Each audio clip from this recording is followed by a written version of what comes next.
Traveling the Vortex.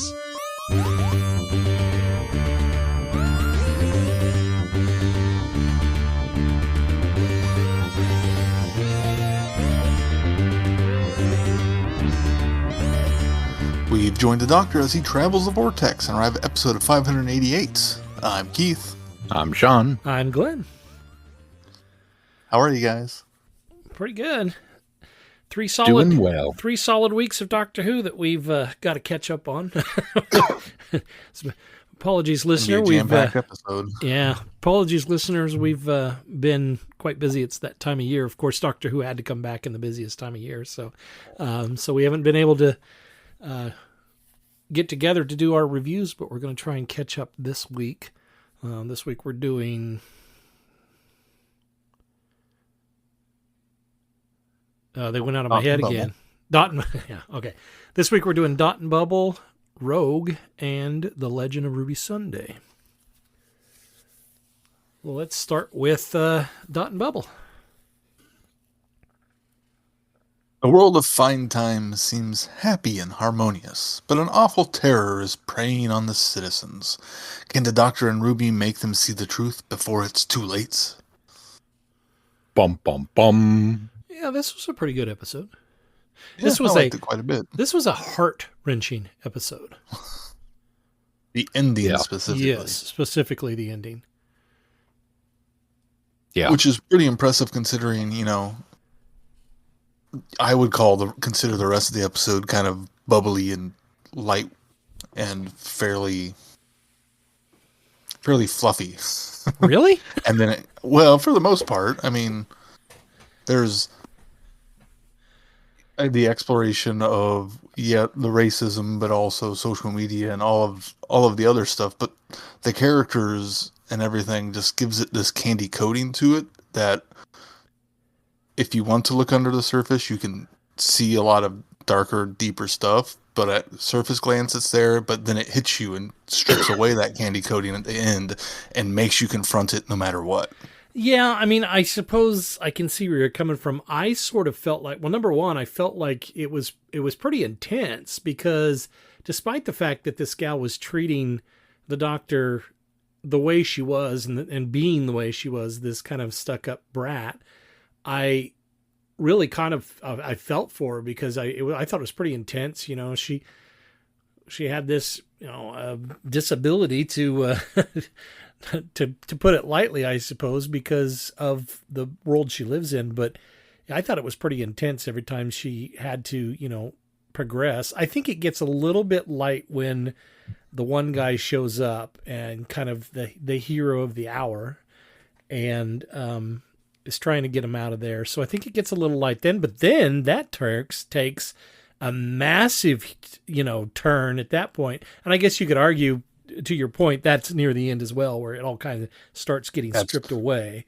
So, yeah. but her selfishness and sacrificing him, that was the first, punch in the gut. I didn't want anything to do with her. I thought, you're terrible. You're just a vile person. But then you're kind of in the back of your mind thinking, okay, well, it's self-preservation, so maybe I'll give her a little bit of a pass. And then what she does at the end, it's like, I don't even care about this person anymore. I kind of wish she'd have died way back at the beginning. Yeah, I didn't like her through most of it. And then my dislike of her grew as soon as she killed off Ricky September. I suppose I think that candy coating you're talking about is probably the visuals. Because the visuals are very colorful, bright, and light. So, yeah, I would agree with that. And I think maybe I was forcing myself to look underneath the surface more because of that.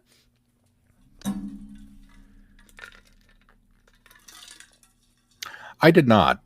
I kind of was just glossed over I was right there with the candy floss and wrapped up in the story and went from thinking she was certainly entitled, but just kind of vapid and dumb, to realizing that, oh no, she's just a horrible person and entitled and vapid and dumb, to going, oh no, she's racist and vapid and dumb and probably still entitled. And Yeah. what a horrible, horrible individual. And I'm kind of mad at this episode for making me feel these things.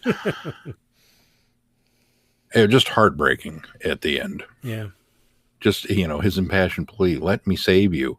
And knowing that because they are entitled and vapid and dumb, that they're going to go recolonize this planet. That's going to last all of about an hour. Yeah. Right.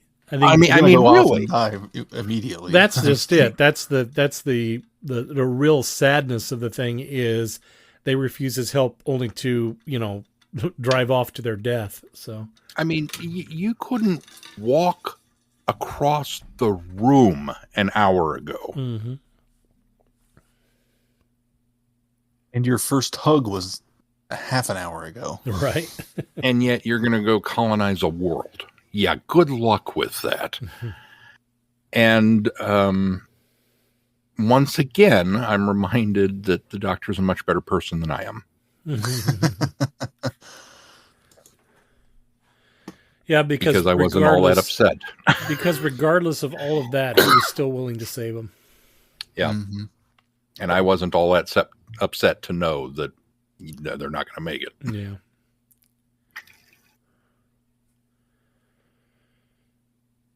And his reaction was just so powerful there, too, once they turned their back on him. And I think that Ruby's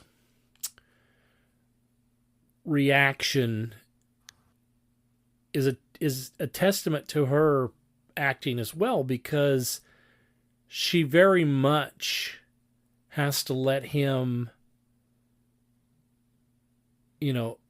just sort of do what he does and deal with it, how he's dealing with it. And she can't, she's halfway between console him and just kind of let him, express what he's, feeling his emotion at that point. And just watching her reacting to him was pretty impressive. She seemed so helpless. That was what I thought. Acting wise, she acted really well, being helpless in that situation, not being able to, do anything for him in this situation. Yeah. Yeah.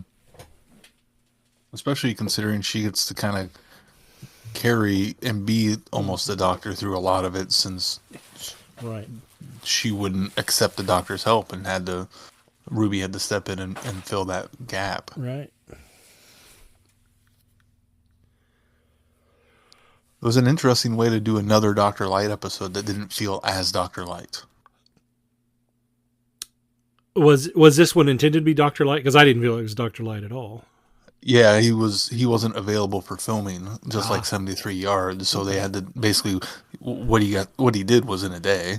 I see. And they were able to structure it in that nice way that easy to film. Yeah. Well, this one, yeah, you're right. This one definitely didn't feel like a Dr. Light, even though it was. I kind of noticed it early on, but then once in stepping back and seeing the whole picture of the episode, I can see, it works both ways, because there's a structural story reason why he's not there as well, as opposed to just, he's on holiday.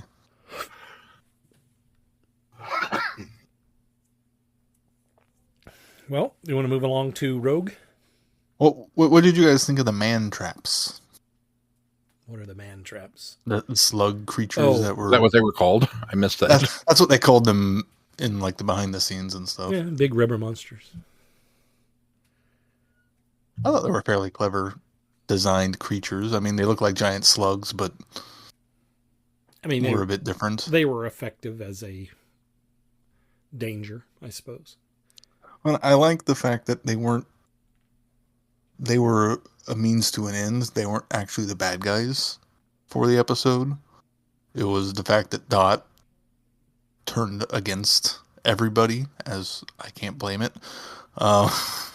I did not really see that coming as to who was behind it. I thought that was a nice twist to it as well. Mm-hmm. And the revelation of, they're just going through it alphabetically. Yeah, and I think because at first I had a problem with that, because I thought, well, that's kind of weird. Why would these slugs really even care? But knowing that it was Dot that was behind everything, ultimately it sort of makes sense that a AI would do something like that. Mm-hmm. So just another reason not to trust AI. Got it. AI and social media. Mm-hmm. Mm-hmm.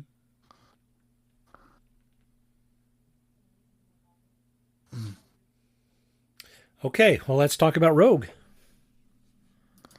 The Doctor and Ruby land in 1813, where guests at the Duchess's party are being murdered, and a mysterious bounty hunter called Rogue is about to change the Doctor's life forever.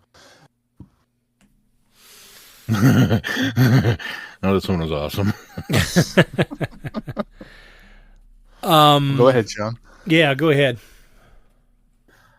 I really liked this one. I liked the fact that the Doctor and Ruby are just fanning out over the whole Bridgerton thing, only to discover that other people are doing it too.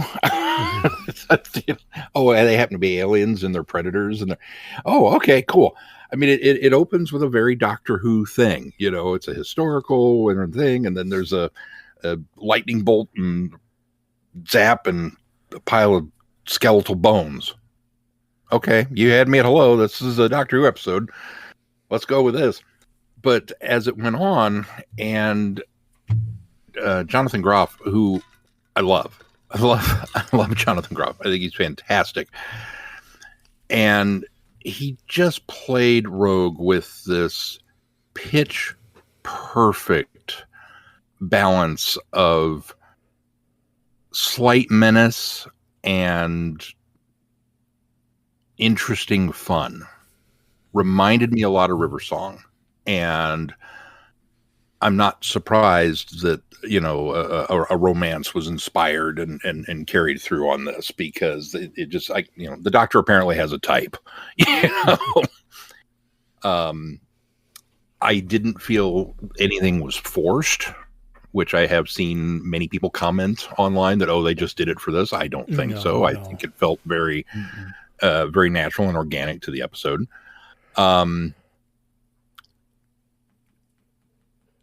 I thought Ruby, just once again cementing herself in the upper echelon of companions, because she handled herself so very well, being without the Doctor for a good chunk of it,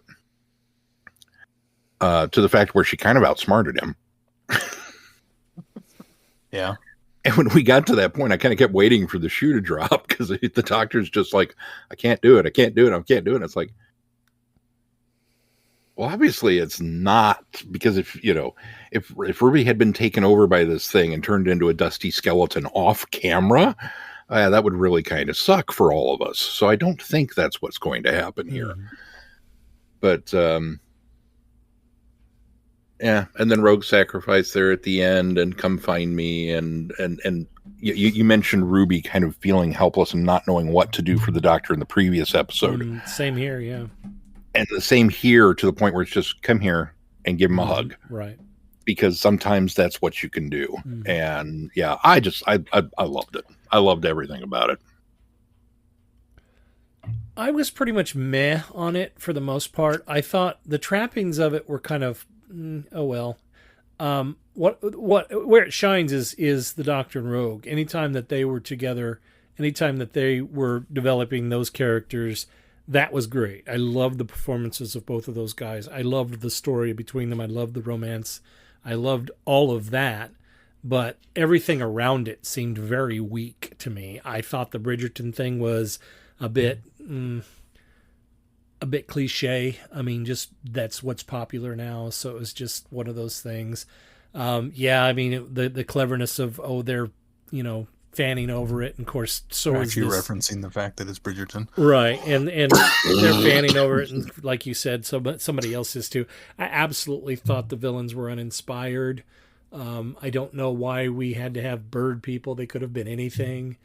Now we get to the point of Glenn's complaint.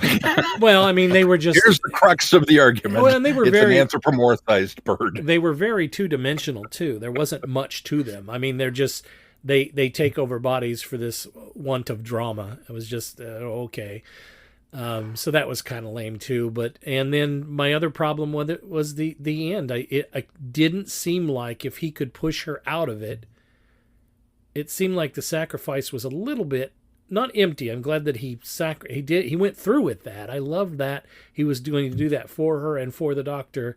And then him saying "find me," I thought was cool, but the mechanics of it didn't seem to work because it didn't seem she was stuck in there, but he could push her out. But why couldn't he just push her out and him, keep the momentum going and get him out? It didn't The really. point was it kept six people were locked into it, And it had to he be had six. to take her place, and it had to remain six people. So why? Like, because that's how it was programmed. Yeah, but why can he push her out and take her place if they're locked down? It just that didn't make any sense. Why it's like if he would have been able to explain it that he was able to take the lock off first before he did, or just there was something missing there that just didn't seem like a spatial displacement would fix it. That just didn't seem to make any sense to me. I kind of look, it's a bounty hunter tool that usually only holds one in and of itself. Well, that seems rather limiting if you're a bounty hunter. Mm-hmm. So yeah, I didn't care.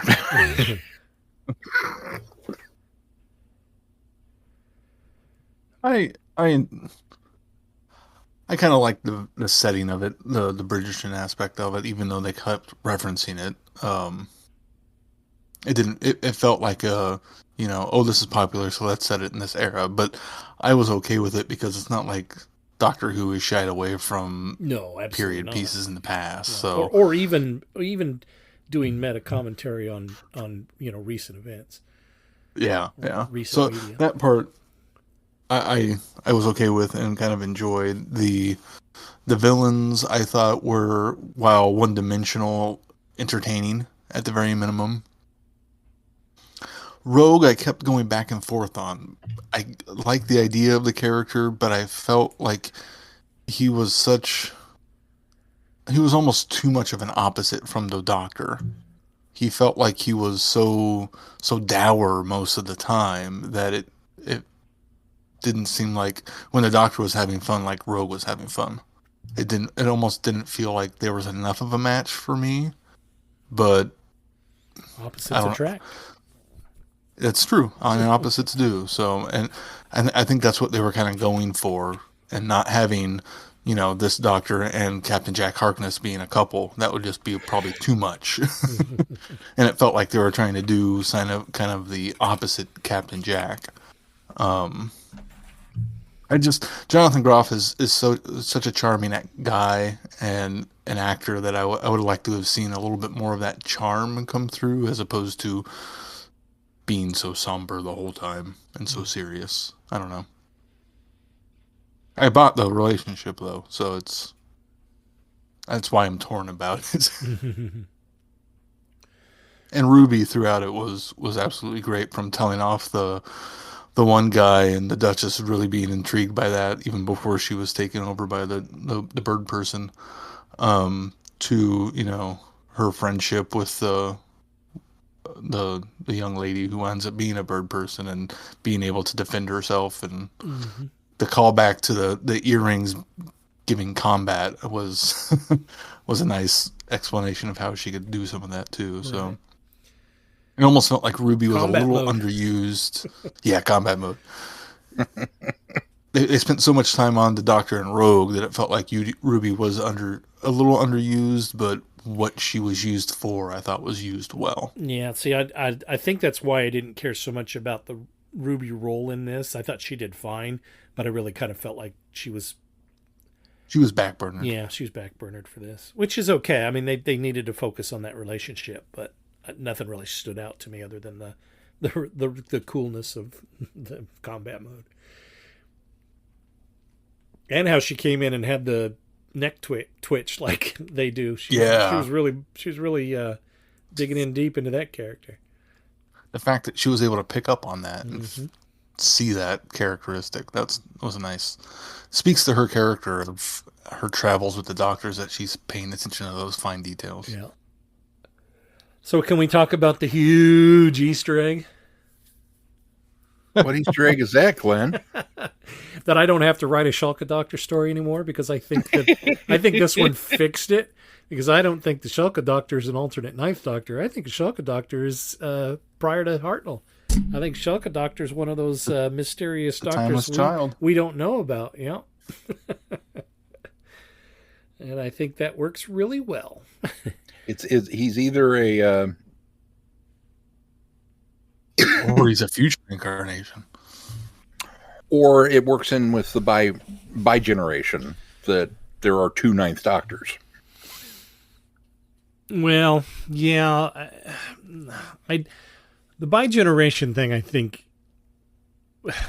that's a bit cheaty. I think it worked for what it needed to do, but I still don't buy. Even though Russell's said it, RTD said it. I don't buy this whole fact that there's that by generation went down the line in any way. I just don't think that works.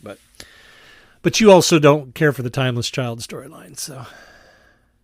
I don't. No, I don't. I don't care for it. I don't enjoy it, and I don't particularly like it because I feel like it's one thing to change the history of the show and do something different. I think it's another thing to change the character of the Doctor, and that's what the timeless child story does. Whereas before, the Doctor saw his people doing things and rebelled against it and left. This is he's always been other, and I he's always been different. He's always been super baby. He's always been this alien entity that came down and graced our universe with his presence, and it's Christ-like. And I feel like that fundamentally changes the character too much. I am happy, believe it or not, that Russell has not completely retconned it, even though I'd kind of like him to. But I understand there's a measure of, respect and acknowledgement of the showrunner that came before. And the fact that he's leaned into it and tried to work around it, this, fundamentally terrible idea, but he's still trying to make it work within the framework of the show. I applaud him for that. Yeah, but, I sort of think I don't like it. I think he's embracing it. I don't think he looks at it as I don't think he looks at it as a fundamental problem. I think he likes it. Although RTD's always been one of those kind of types to take chances, and he's taking a lot of chances with this season, and that's and I think that he admired Chibnall for doing that, for kind of restructuring things in order so that the story can go further. I can admire him for taking the swing because it's a big swing, but I don't like it. But here's why I think the Shulka Doctor is important. This is why it's important.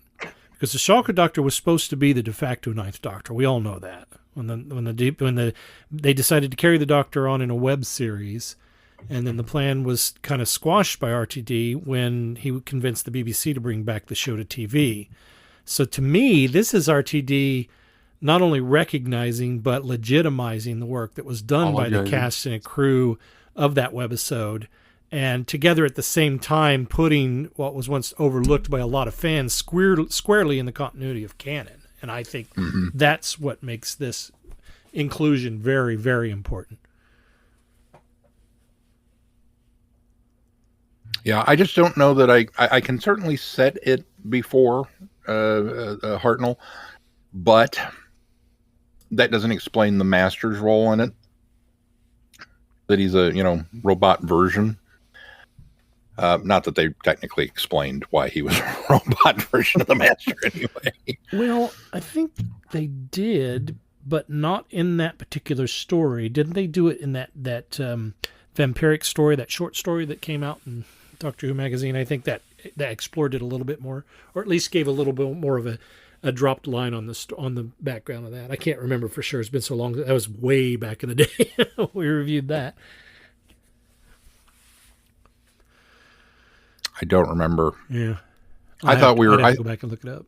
Yeah, I thought we were still working under the assumption that it was because he was digested by the TARDIS in the movie that he then came back as a robot. No, it seems to me like it had something to do because the Gallifrey was wiped out, and that then the Shulka Doctor was on his own. And I was under the impression, at least from what the story said, was that the Master died in the ensuing battle or whatever it was for Gallifrey, and the Doctor brought back his consciousness by injected it into the TARDIS and then creating the Android version. Is the way I remember it. Again, I'm very vague on it because I haven't revisited that for so long, but that seemed to be the way it had happened. Anyway, Gotcha. I was happy. I was super happy because I like all my canon to work. So, and I think for me, this makes it work in my head canon. And it was so, just woo, It's so So well front done. and center. It wasn't like it was one of the last ones that you could barely see. Yeah, right. That's and what's and impressive it's about it. actually Richard E. Grant. It's not, it's Mm-hmm. that's what was really Yeah. cool about it. So, well, let's move on to the other one that dropped a really big. It wasn't an Easter egg, but it was a really big revelation: the Legend of Ruby Sunday. The Doctor and Unit investigate Ruby's past, but as the time window reveals horrifying secrets from Christmas Eve, the mysterious Triad technology unleash the greatest evil of all. Go ahead, Sean. Bum, bum, bum. Yeah, I have nothing. Wow. I have nothing but great things to say about this episode. It blew me away, and it kept me on the edge of my seat from the beginning. The fact that we go down this road of using this this old technology that Unit has held on to, that when they get down there and it's got all the old flips and switches and stuff, and the Doctor just laughs about it. The fact that he's knows that they have this time window, and he's leave this technology behind. You're not to mess with it. And she says, "Oh, she says you told us not to do anything with it." And he's like, "Where is it? Which floor?" Which floor? Right. That was brilliant. Get some of that Nitro 9 you're not carrying. And I like this whole we're leaning into this. Okay, we're going to discover the mystery woman that's in this, and we're going to go back to that point in time. And I like the fact that they explain the reason why the Doctor can't go back there, because he was there once before and he can't cross his own timeline. We've had that before, but I think it was nice that they acknowledged it again and put it out there for those people that are always going to say, well, why don't you just go back? So there's that, and they're leaning into this whole we figured out a way in order to find out who this woman is. And just backing up to, I'm getting ahead of myself, just backing up to the beginning when he's first thing he comes out and he's like, I keep seeing this woman, and he's acknowledging the fact that he's seen the same person, the same face, and we got to figure that out. And and they're like all looking at each other like, oh well. And then they turn on the feed, and of course it's her. And immediately they're one step ahead of him. And then when they've already figured out the anagram and that's everything. the thing that I love the best is that the Doctor, being the smartest guy in the room, so he thinks, is explaining that the what is it? S-Triad. S-Triad Is an anagram for the TARDIS, and Kate's like, "Well, thank you for that, Doctor. We'd figured that out." It was nice to see Unit get a win. Yes, I loved that. It was so good.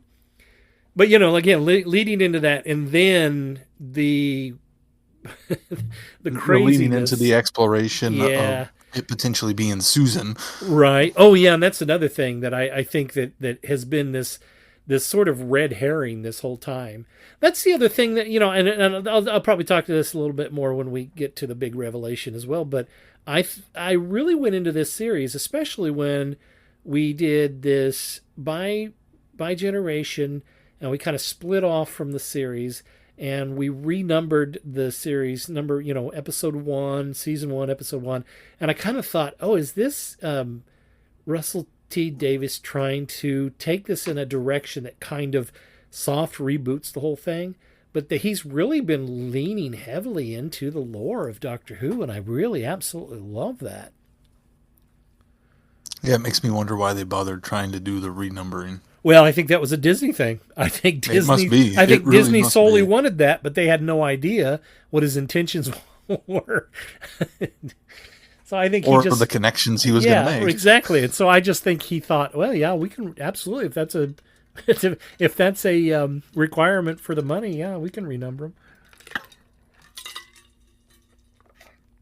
I absolutely loved all the time window stuff. I thought that was such a clever idea, Mm-hmm. in a way to work around the not being able to cross your own time stream. Of course, as I was watching it, as he was explaining that, I also thought to myself, well, okay, why don't you just pop in 5 minutes after you leave down the block where she was headed and confront her that way? Yeah, there you go. That's true. I mean, it's kind of the Angels Take Manhattan situation. You just can't think about it too hard. He can't do it. He says that he can't, so he can't. That's the final word on it. So the time window is such a clever way to try to work around that. Well, It and was a brilliant concept. they sort Yeah. of try to hand wave that away with they've done this before, and they did this with Angels, and I think they've done it with other things. But wherever he's been, no matter how much time, it becomes time locked behind him. Which, okay, that's a great explanation, except for when it's not a problem and you do go back into that Yeah. same time. You know, it just doesn't always work because it's not consistent. Well, this is obviously, It's obviously a very important situation that makes itself time locked. Right. it's right. always possible until we don't want it to Right. Until it can't be. Right. What I enjoyed the ride of this thoroughly, and really look forward to seeing how it all ties together and connects at the end, because it still seems very disparate. Why was Sutek using this woman, and how was he using her, and why was he using her as a trap to bring the doctor here, and what does it have to do with Ruby's mother or whoever left Ruby at that church? I need more answers and more tying of things together before I can truly come to a conclusion of how I feel about the story in general. Yeah. But the ride on it was absolutely phenomenal. Yeah. So let's touch a little bit on this, because we were discussing it among my family, and we had originally kind of got the impression that that Sutek had latched on. We're going there. Sutek had latched on to the TARDIS at that time that it was manifesting in the time window when we saw that happen, and we kind of thought maybe that was when. But then that didn't really make a lot of sense, because then, why was this happening? Also, they had mentioned that the TARDIS kept making this familiar groan that was consistent through the series, and it happened in it happened in Rogue, and he said it was indigestion. It happened in the Devil's Cord when they came out onto on the street, Abbey Road. It did it, but it also did it once in Wild Blue Yonder. And so then we got to talking about it, and I think maybe what it did is because the doctor makes the statement, the 14th Doctor makes the statement later of, I'm afraid of what I've let in with the salt. And so I think that that's where Sutek, latches into the TARDIS at that point. And I think that's when Sutek gets on board. I think, yeah, I agree. I think it's been hitching a ride the whole time. Yeah. I just want to know why it took this moment to manifest. So I think why has it taken so long to manifest? Yeah. And why have we come across Susan Triad throughout time? There's still a lot of unanswered questions just by saying, look, here's Sutek. Right. It doesn't explain absolutely anything. It's a great, oh wow, they brought Sutek back. That's amazing. That's awesome. But you haven't answered any of my questions. Yeah, no, that's certainly true, and I think they need to address that specifically in the next episode. Unimportant. Well, sort of, yes, because Susan is she's a vessel. Sutek needed a vessel in Pyramids of Mars as well, so he utilized bodies in that in order to make his presence clear on Earth, because he's trapped underneath this pyramid that Horus had trapped him in on Mars. So she's obviously a vessel, but yeah, I don't think there was enough of a explanation for why he keeps seeing her through time, except for the fact that it may have just been a projection, because Sutek's been there obviously everywhere that he's been as well. So Right. Well, and we don't know, even if Sutek, as we believe, hitched a ride on the TARDIS in Wild Blue Yonder at that moment. We don't know what Sutek hitching a ride on the TARDIS would have affected, or how it would have affected. mm-hmm. So maybe it's a reverse engineered cause and effect, or effect and cause, where it's not until we get to that moment where the Doctor has landed in this time frame and, oh, here's this woman, and Sutek grabs her, but then it echoes backwards along the TARDIS's flight path. Well, I mean, any number of things is possible with the way, okay, we're going to bring him back. Okay. You kind of have to just, if you're going to go down the rabbit hole of, well, how does this work? I mean, yes, don't get me wrong. I want an explanation, just like you guys do. But I think you're going to wind up with a timey-wimey kind of, and that's how it happened. Oh, and that's okay. I just want them to try to at least give us some nugget to explain it, right? Yeah, in some way. I'm the same way. As long as I just get some little glimmer of why. Yeah, and it's been too big of a plot point and too big of a mystery for them, I feel like, not to just go, it doesn't matter, Sutek's back. Right. You've laid this groundwork way back from Wild Blue Yonder. You've got to, because that's the first time we saw her. Yep. We've got to at least have some sort of payoff there. Right. And the other, I assume that this was kind of a universal across the board. After I picked my jaw up off the floor, after I resigned myself the fact that we weren't getting Susan, I immediately went and grabbed Pyramids of Mars. Yes, I've the started rewatching it as well. Largely because I had to explain to everybody, this is the guy. And Mel was like, oh yeah, I remember him. Yeah, this is the...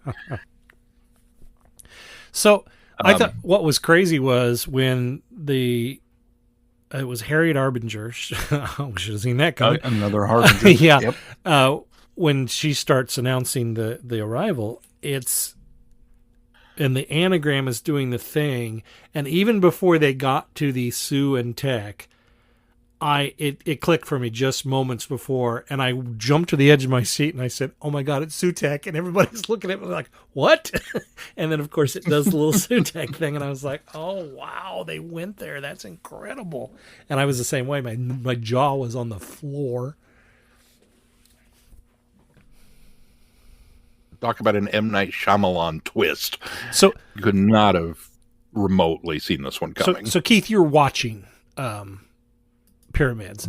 I'm halfway through. Have you seen that, for lack of a better word, that time gate that in the sarcophagus that has the colors and the Doctor? You know what I'm talking about?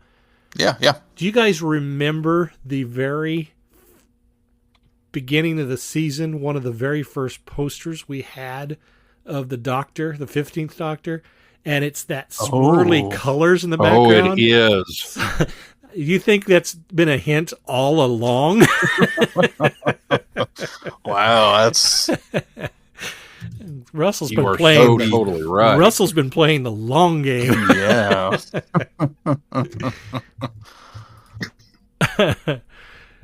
It may be coincidence, but I mean, that's just really hard to overlook. It does look like it. You're right. Oh, and so he's reaching out, you see the almost hieroglyphs on his fingernails too. Well, yeah, I mean that's his tattoos, but oh, I didn't know he actually. Yeah, had I think he tattoos. has tattoos on his fingers. I think I noticed that once before. Well, so some name drops. You know, the Mara, the trickster. Mm-hmm. I mean, Yeah. the whole pantheon of Discord is just laid out there. Some of them that we may not know. However, the three, and I can't remember how she said them, but there's three that she says Threefold together. deity of malice, mischief, and misery. That's got to be the gods of Ragnarok, right? That's what I thought Yeah. too. Okay. That's what the first thing I went to was, okay, that's the gods of Ragnarok, because you wouldn't have done them in threes that way if you weren't trying to imply that that was the case. Yeah. So, the official podcast guys talked about this as well. Do you think Sutek is the ultimate he who waits? Or do we still have one more coming? I think this is it. And the reason I say that is because they frame it in the sense that Horus is the father of the pantheon, so that everybody else is below him.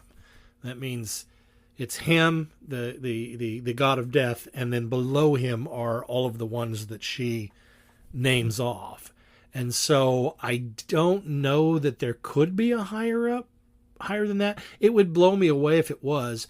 I think I had seen online somebody speculating that Omega is the but Omega is in a different, while Omega has almost omnipotent godlike powers, he isn't necessarily a god in the same way that the Eternals or the Pantheon are. And so I don't think it's going to be an Omega revelation. I really just think that the next episode will focus on how we're going to get out of this rather than try to surprise us with somebody even bigger. So no, I don't think there is a bigger.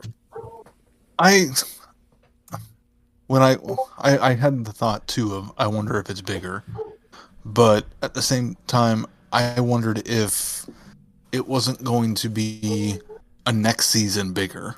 Well, that Not could be, I suppose. Episode 2 bigger, Yeah. a next season bigger, that they were, also behind Sutek's return to bring themselves back.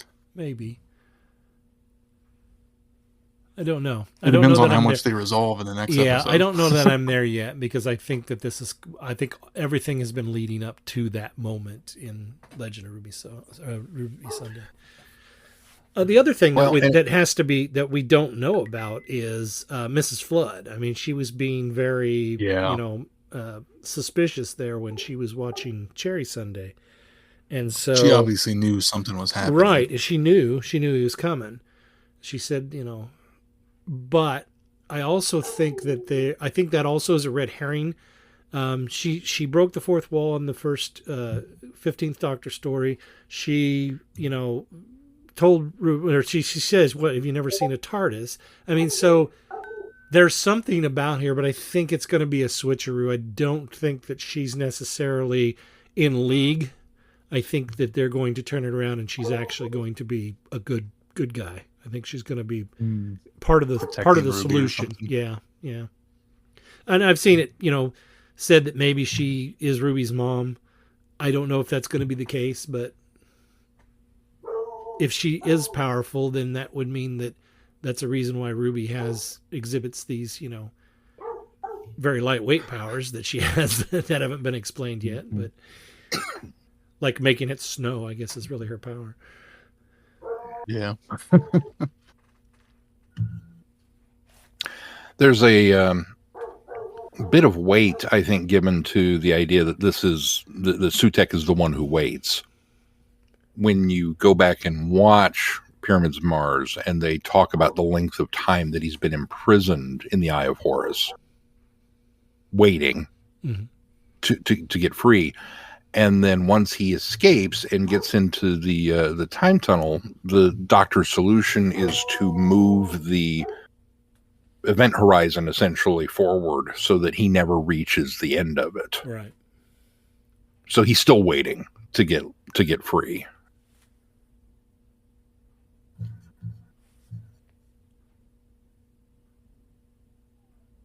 That's true.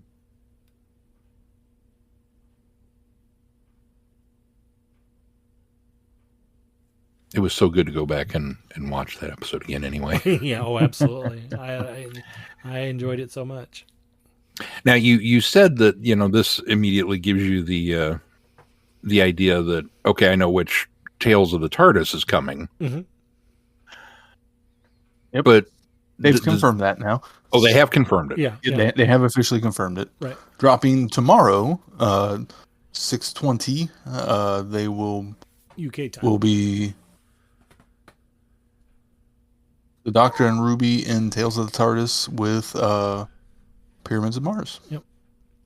And so it's basically the Doctor explaining to Ruby. Yeah, it's the Doctor and Ruby happened. that will be bookending it. Okay, so he's gonna tell her this is what happened. I suppose, yeah, that's how they'll couch it. And I remembered this back when they announced this. I remembered a promotion or a production still of them in the memory TARDIS, and I remember at one point somebody bringing up, well, why are they in the memory TARDIS? And then people said, well, it's probably it's a production photo, so it's probably just publicity shot and not necessarily tied into anything. But clearly, it is tied in. It is. Unfortunately, it did somehow leak, or there was somehow speculation, because the article I saw before they officially announced the Tales of the TARDIS of what it was going to be, the article I had read speculated that it would be Pyramids of Mars. So when it wound up being Sutekh, I wasn't as Oh, you mean surprised prior as it should have to been. Legend of Ruby Prior Sunday? to. Oh, okay. Yeah. Okay. That article I shared with you guys, thankfully you guys didn't read the whole thing. No, I didn't. No, yeah. It's really cute that you think I read things you send me. I do sometimes. What happens is if you send it and I'm not busy, I click on it and read it. But if you send it and then I'll just read the headlines and then I'll move on because I'm busy and then I'll forget to come back to it. So.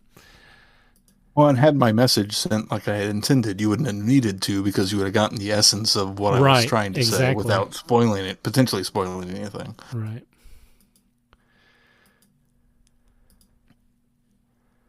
This episode was so good. All right, well, let's wrap it up there, and we'll probably revisit a lot of this next week when we do what's coming up next on the schedule, which is Empire of Death. Do you know the title of this? Oh, you're asking. Oh, you do the schedule. So more Doctor Who. I don't know the title of the next one. Empire of Death. Thank you. Next time we'll be talking Empire of Death. And probably a recap of what has come before. Right, yeah. All right, well, you can find us on our website, travelingthevortex.com. And if you get any value out of this podcast, consider putting some value back into it. Do that by clicking on the Patreon link there. Also, consider giving us a 5-star review wherever you subscribe to this podcast. Anything else before we close this one? If not, until next time, I'm Glenn. I'm Sean. I'm Keith. Cheers. Good night, everybody. Be seeing you. You have been listening to Traveling the Vortex. Doctor Who and all of its associated programs are owned and trademarked by the BBC. No infringement is intended or implied. Direction point! Direction point! A Doctor Who podcast network.